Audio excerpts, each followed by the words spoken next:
السلام عليكم. النهارده هنعمل لكم حلو سهل وسريع ومكونات اقتصاديه باذن الله، وتبقى تقدروا تعملوه يعني بسرعه كده، يخلص بسرعه ومش بيحتاجش غلبه. اول حاجه يا جماعه محتاجينها هي طاجن بايركس. اي مقاس بقى، عايزين تضاعفوا الكميه، اسره كبيره. الطاجن معانا، ومحتاجين باكوين بسكوت شاي ولبن.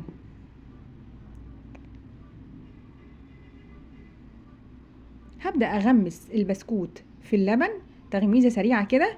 لو انت بتحبيه طري ممكن تسيبيه شوية، لكن احنا بنغمسه على طول ونشيله من اللبن عشان ميبقاش مهري.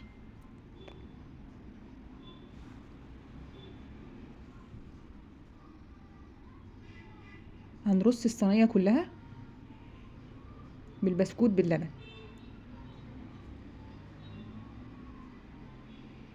طبعا احنا لو جينا عملنا التكلفة، الحلويات في المحلات بقت أسعارها خزعبلية بجد، وفي الآخر يعني الطعم والخامات مش زي اللي هنعملها في البيت.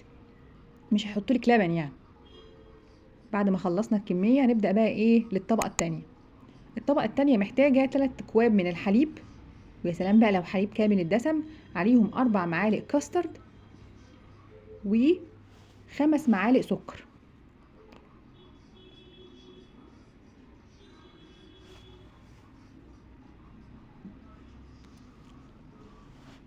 وهنقلبهم بقى على البارد قبل ما نرفعهم على النار، عشان ما يتكتلوش على النار. وطول ما هم على النار يا جماعة انا بقلب باستمرار، عشان ما يحصلش تكتلات ويفضل الخليط كريمي.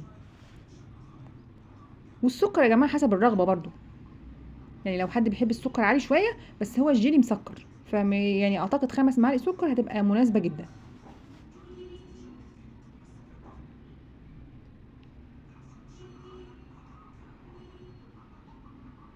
وبعد ما رفعناه على النار واتعمل اهوت وتقل، هصب الخليط على طبقة البسكوت.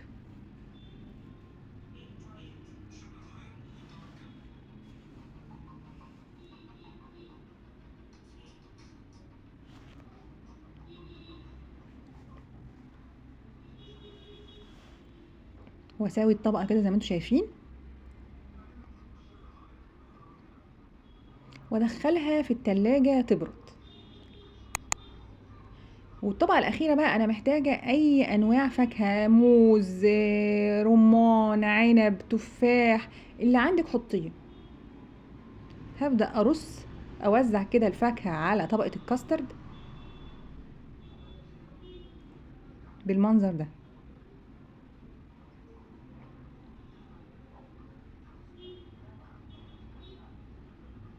الفراولة دلوقتي موجودة في السوق، ممكن أحط أكتفي بالفراولة بس، عشان لو هي فيها تكلفة ده أنا أجيب كذا صنف فاكهة. نص كيلو فراولة، ونقطعه كده نصاص ونرصه كده جنب بعضه على الكاسترد.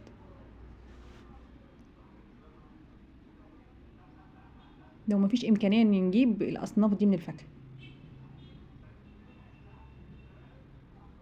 لان هو دلوقتي مفيش عنب اصلا، لان الفيديو ده كان عندنا من زمان وكنا متاخرين في تنزيله.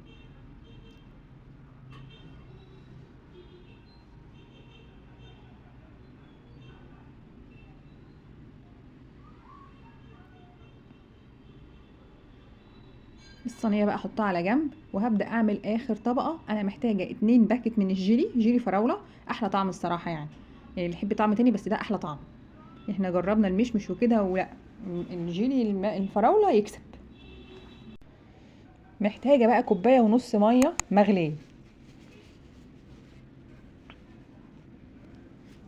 هي يا جماعه مش هنلتزم باللي على العبوه.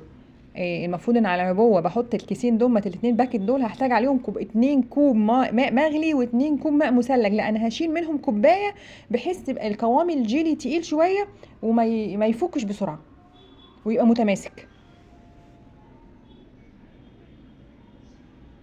بعد كده بقى هضيف كوب ماء مثلج،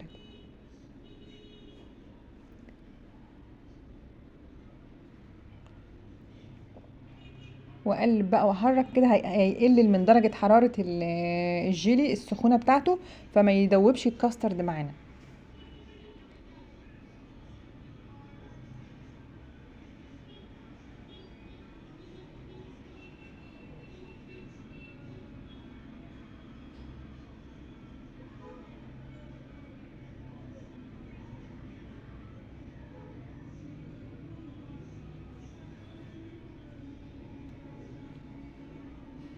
داب خالص بقى الجيلي في الميه. هبدا بقى ايه اوزع الجيلي بالراحه كده عشان ما بوظش الطبقه بتاعه الكاستر بالراحه، يعني ما اروحش ادلق كده من الطبق، لا بالكبشه كده، وابدا ايه اصب حبه حبه. وشايفين المنظر النهائي تحفه يا جماعه، تتقطع خرط كده، حلو سهل واقتصادي، وان شاء الله يعجبكم. وما تنسوش تدعمونا باللايك والشير والسبسكرايب، وبألف هنا.